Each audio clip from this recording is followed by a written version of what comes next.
This is a flagpole with an external halyard. An external halyard simply means that the rope securing the flag is on the outside of the pole. The first step in lowering a flag on a pole like this is to unlock the box protecting the rope and the cleat it's wrapped on. In some cases, external halyard poles may not have a lockbox. Unwrap the rope from the cleat while holding tightly to the rope to keep the flag from coming down on you. Now inspect the rope to see if it's wrapped around the pole. If it is, unwrap it and straighten it out. Now you can begin to lower the flag.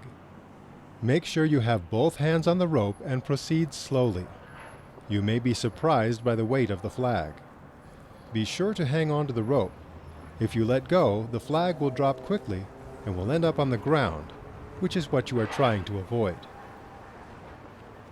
If you are doing a full flag rotation, then remember that rotating a big flag is at least a two-person job. While one person is lowering the flag, the other will catch it. The goal is not to let the flag touch the ground. Keep an eye on how low it's getting. That way you can coordinate with the person catching the flag and make it easier to start twisting it. If there is any wind, the person catching the flag may need help. Secure your rope on the cleats before you leave the pole to help out. To cut down on the amount of wind affecting the flag, try to twist it into a tight roll as soon as you can grab it. If you can't twist it, then pull it towards the pole and wrap it around the pole a little bit. As you can see, if there is any wind at all, you can be easily swept away. The gusts you see here are only about 5 to 6 miles per hour. If the wind gusts are any higher than this, it's probably wise to wait for a while to see if the wind dies down. Also, under these conditions, there is much more possibility that the flag could touch the ground, which is again what you are trying to avoid. Pull the flag close to the pole. From there it will be easier to twist it up and get it into your flag container. Twist the flag by hand and feed it into the bag. Now you will need to start lowering the flag again, slowly enough for your catcher to twist and feed it into the bag. Sometimes as you are lowering the flag, the retainer ring can snag on the pole. If this happens, don't pull on the flag, which may rip it, but instead gently shake the rope to work the flag and retainer ring loose. If this does not work, then raise the flag up a bit and try to shake it loose again. You may need to make several attempts. Here is the first of the clips the flag is attached to. All of these are tied to the rope. As you come to each one, go ahead and unhook it and check it for wear and tear.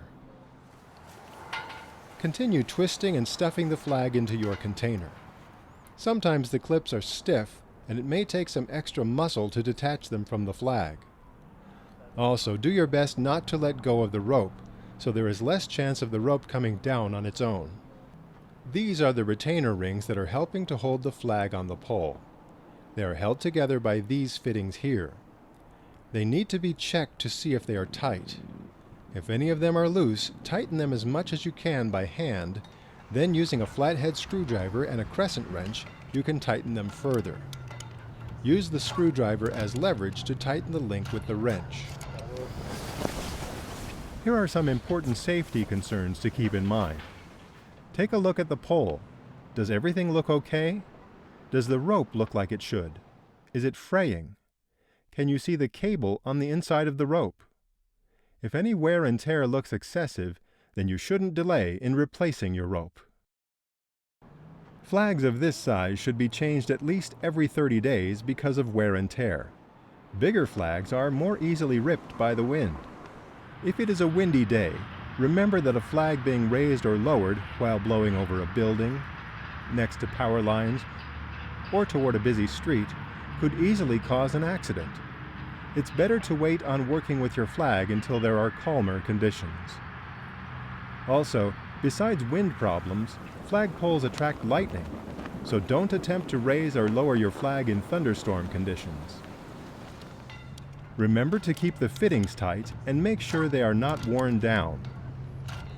Spectators should be kept at least 20 to 30 feet away from where you are working with your flag.